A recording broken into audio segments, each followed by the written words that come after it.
All right, so welcome to Performance Seminar today. It is April 2nd, the 4:30 Performance Seminar.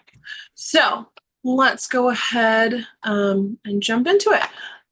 All right, so as of right now, we only have one student today. Got one person who may be coming, but we're not sure. All right, so we'll jump into it and then.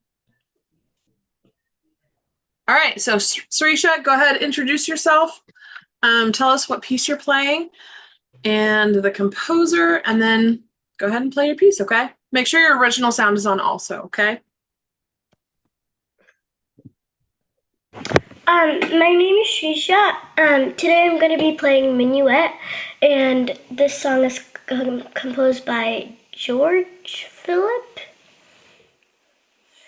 Yeah, George Philip Tellman. Yeah, very good.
Very nice, very nice.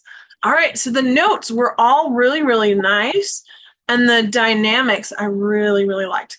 What do you feel like you did really well with this? And what do you feel like you could improve? I feel like I did like the rhythm nicely, and I think I should work on like doing the beat of the for like staccatos. If I wanted to play a staccato, I want to work on like not playing it like super too long or too short or something. I want to work on like better. I don't know what to call it. That's so those are called articulation. So that's a really good point.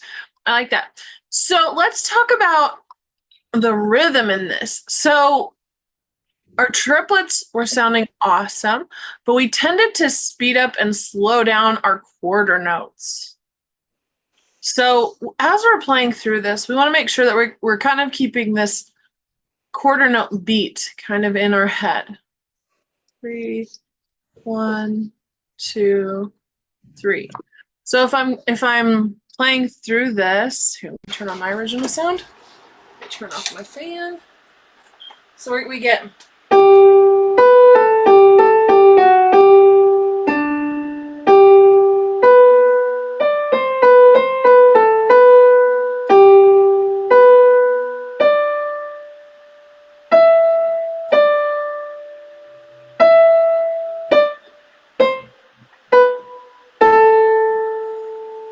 All right, so let's try just this. Let's do the first two measures. And I just want us to work on keeping that steady quarter note pulse, okay?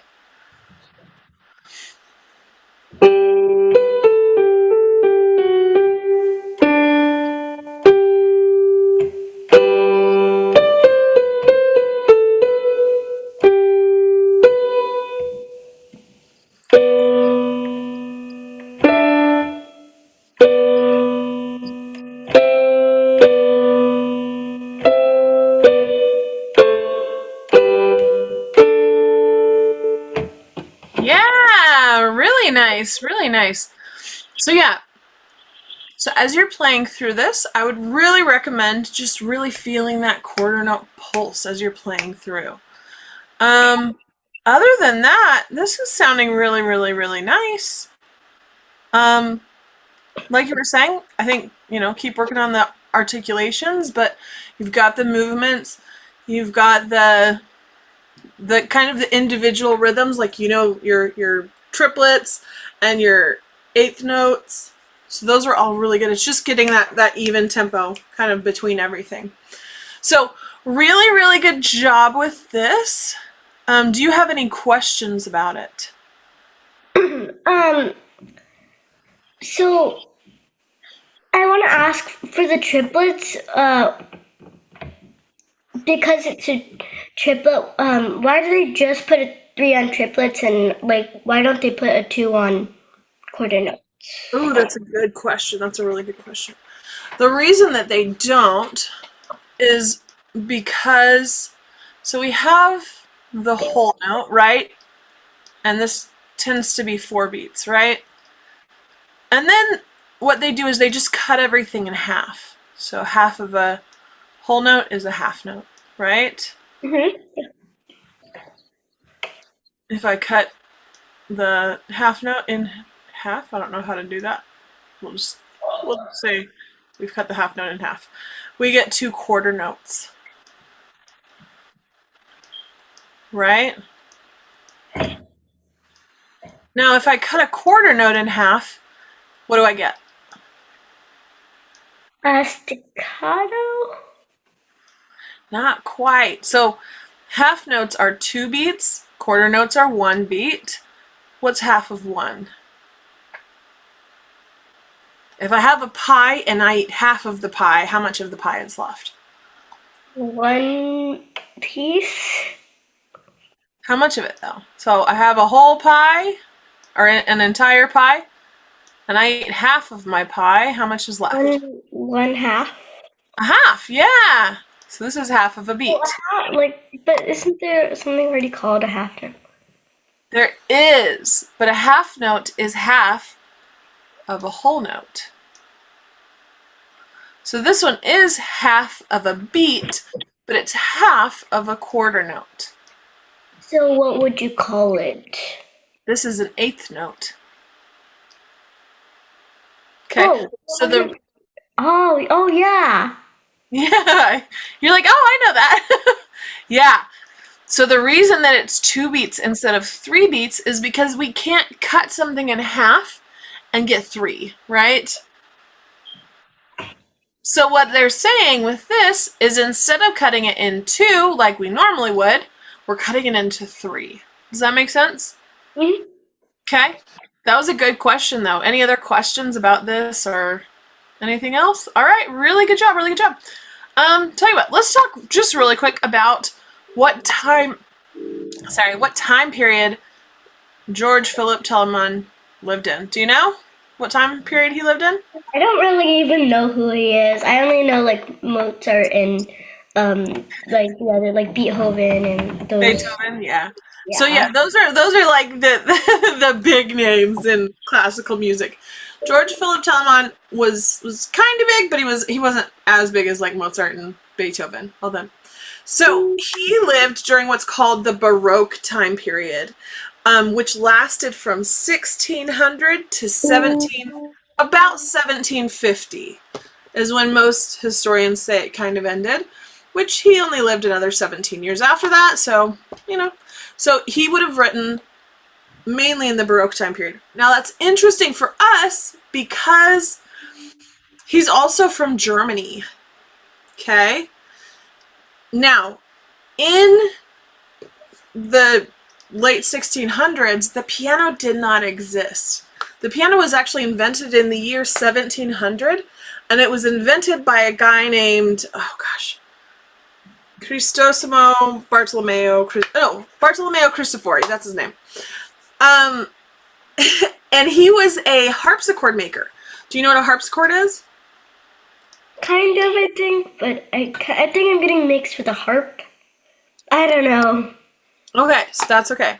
So a harpsichord was, let me find a good one. Open image. There we go. This is a harpsichord. Well, that's not even a good image of a harpsichord. Let me see if I can find a better version of it. This is actually a more accurate version. So most harpsichords had 2 levels of piano, or of keyboard. Okay, so it had 2 keyboards. And it had 2 layers of strings. And they were very long. And they look a lot like what we think of when we think of a piano, right? So there was 2 instruments that kind of come together and become the piano. So one was the harpsichord, and the harpsichord is plucked, and it's really a loud instrument. So like if you're playing with an orchestra, or if you're playing for like a really big party, you wanted to play on a harpsichord. There's a smaller instrument called a clavichord.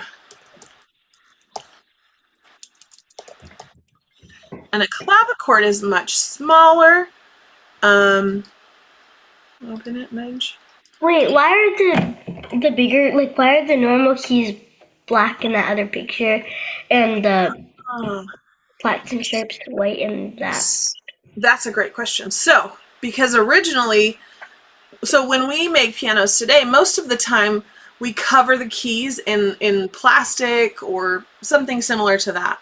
But back in their time, they didn't have plastic or things that they could use like that. So they used ebony, which was a really dark wood, and they used ivory, which is an elephant's tusks.